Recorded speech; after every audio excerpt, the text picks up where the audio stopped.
Hello everyone, and welcome to the Missouri School Boards Association's Board Report for the month of January. We thank you for the opportunity to share some news and information during a few minutes of your board meeting. We begin with the decision by the State Board of Education to move ahead with plans to seek a waiver from the federal No Child Left Behind law.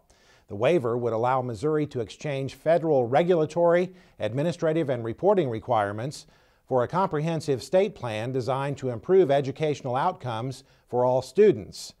But some educators are wondering if the waiver would actually just exchange one set of federal regulations for another.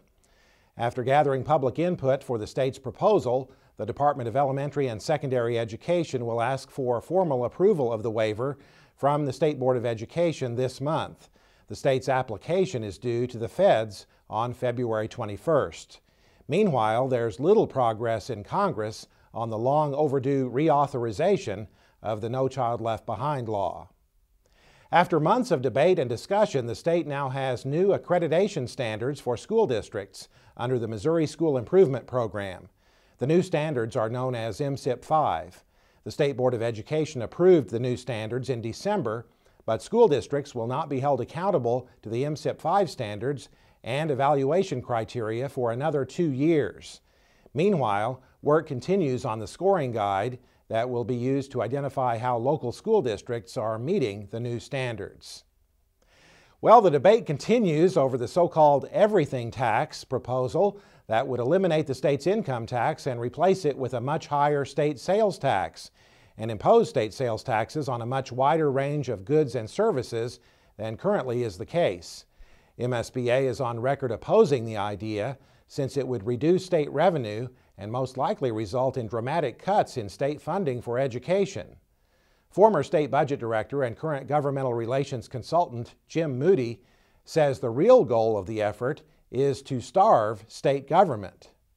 And that is their goal here. They want to limit government growth. And to the extent they can, they want to destroy government because these folks are not friends of education. Okay, they work on more than one issue. And most of what they want to do is take money away from the public schools as they advocate on other issues. And so these are not friends of education, and you should not fall for that line. Supporters of the everything tax have begun circulating petitions with the goal of placing the issue on the ballot next November. MSBA is urging citizens not to sign those petitions. Well, it's been more than 6 months since the devastating tornado ripped through Joplin, destroying much of that community, including many school district facilities.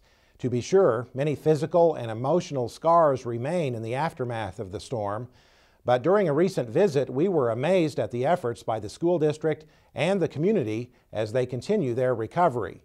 Joplin High School was among the buildings destroyed by the storm.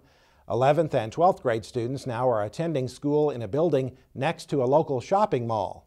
Some middle school students are attending school in a building located in an industrial park, and many other students have been moved to temporary facilities this year. Joplin Superintendent C.J. Huff says the public schools have played a key role in the recovery efforts. I mean, this community's been pretty amazing across the board. The city's done a fantastic job. Chamber of Commerce has done what they've needed to do. The hospitals. I mean, I think everybody's done what needs to be done. But when it comes to the rebuild process and being a parent, knowing that it's hard to even clean my own house when I've got 2 kids hanging on my legs at home, you certainly, I think, as a school district, play a huge role in the recovery process, because unless you get those kids out of that picture so the adults can focus on the rebuild process, I think that complicates things. And having quality schools and being able to reassure our families that we are going to have school and start on time, the schools are going to still be there, and we're going to offer quality facilities like we have, I think all came into play, I think, in a lot of the decision making that went on the part of families to stay and rebuild here. Huff says the school district continues to face a number of challenges, including the need to replace early childhood facilities that were damaged or destroyed by the tornado. The Joplin Board of Education is moving ahead with plans to construct a new high school and replace other facilities lost or damaged by the storm last May.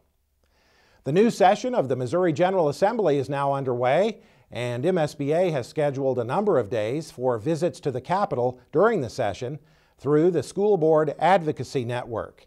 In addition, we urge you to take advantage of the MSBA Member Relations Center located just a couple of blocks from the Capitol.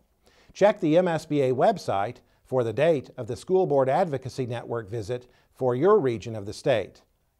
MSBA will keep you current on legislative activity through our weekly Legislative Voice electronic newsletter, the weekly Capitol Watch video program featuring interviews with our governmental relations staff, and through daily updates posted on the MSBA website. We also want to encourage you to register for MSBA's Legislative Forum that will be held in Jefferson City on February 21st.